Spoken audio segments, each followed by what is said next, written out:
In this video, we are going to talk about cyberpsychosis, which appear in Mike Pondsmith's Cyberpunk universe, where CD Projekt Red's next game, Cyberpunk 2077, is based on. In a nutshell, cyberpsychosis can be considered as an effect which occurs after installing too much cyberware on a person. Without further delay, let us begin our visual journey to learn more about cyberpsychosis. If someone installed too much cyberware on himself, that person is risking his life to be a victim of cyberpsychosis. In other words, there is a penalty if someone doesn't have any self-control in installing cyberware. And the end result of that is madness and a loss of empathy. Experts in the subject believe that loss of humanity has a direct link with cyberpsychosis. They say that loss of humanity has a direct impact on empathy, which is the ability to understand and share the feelings of another. When a person lost his empathy completely, it is safe to say that he has reached the final stage of cyberpsychosis. You may wonder, what is the main cause for loss of humanity? Even though we don't have a clear answer for that, we believe that something happens to the human mind and the body when someone starts adding artificial parts to his natural body. That person's mind and body will try to work with added artificial modifications, but there is a certain limit for that. And keep in mind that limit is not constant among every person. When that limit exceeds, mind and body will start to react to those artificial modifications, and that reaction is the starting point of cyberpsychosis. There are two main factors in cyberware that contribute to cyberpsychosis. One factor is the quality of the cyberware, and other is the functionality of the cyberware. Regarding the quality, the higher the quality of the cyberware, lesser its contribution to cyberpsychosis. Unfortunately, not everyone can afford the high-quality cyberware, because higher the quality, higher the price of that cyberware. So common people tend to purchase low and mid-level quality cyberware, where only wealthy minority can afford pricey high-quality cyberware. Otherwise, one has to be in elite security or technical teams that are funded by corporations to have access to high-quality cyberware.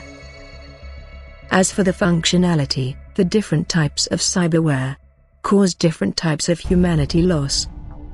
For example, fashion wear causes alienation and obsession, where body plating causes egotism and paranoia.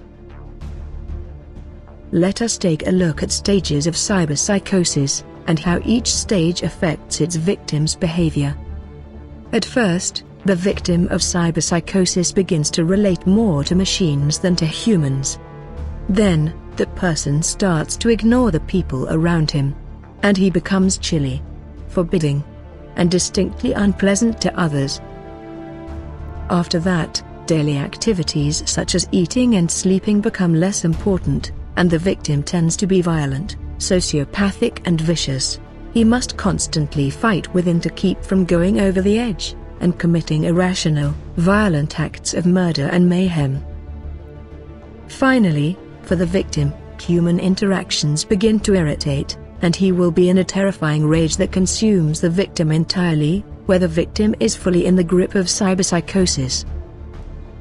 At this point, victim is driven by a maddening hatred of other humans, or living things.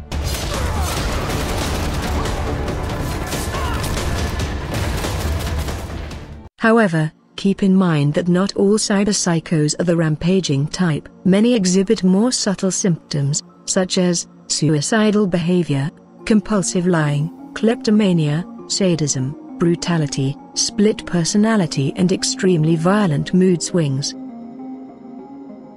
There is a way to revert the effects of cyberpsychosis, and it is commonly referred as therapy. That starts with strapping the victim to a psychiatrist's couch. Then probes start to deactivate his cyberwares one by one, while the psychiatrist connects his rabid psyche with a simulation process, which refers as brain dance. Then begins the long, difficult process of disassembling his mind, and reconstructing it into a more socially acceptable form. Let me die, please. Please. Please, I'm begging you, let me die. Please. Please, let me die. Let me die, please. Please. Let me die. Please. Let me die. During this process, cyberpsychologists additionally use drugs, hypnotics, psychosurgery and aversion therapy to reconstruct damaged personality of the cyberpsychosis victim. After learning about the therapy, we know you all have one important question. That question is, who is willing to capture a murderous, rampaging, armored cyberpsycho equipped with lethal cyberware? That was the question city governments and corporations faced when first cyberpsychos started their rampage on city streets. We hope you will join with us in our next visual journey to find out the answer for that question. Personal responsibility, personal responsibility, personal responsibility, personal responsibility, personal responsibility, personal responsibility.